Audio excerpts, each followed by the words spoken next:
We'll guide you through how to make an invoice in Word. If you find this useful, then consider subscribing and liking the video. So you've done some work for a client and it's now time for them to go and pay. So what we can do is go and send them an invoice detailing when it's going to be due, the amount, and some other useful information as well.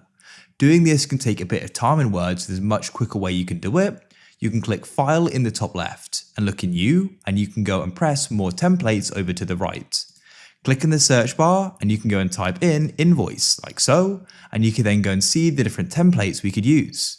So find one you like. I'll just go and use a simple one like this one here. You can preview it and then press create. And then what we can do is go and fill this in. So you can go and enter in your address, add in your logo, and you can then fill out who it's to, change and remove the parts you need to. And then you can press file in the top left, go down and press export, and you can press create PDF and then press the button. We can then go and create it like so, and then what we can do is go and send that invoice to the person.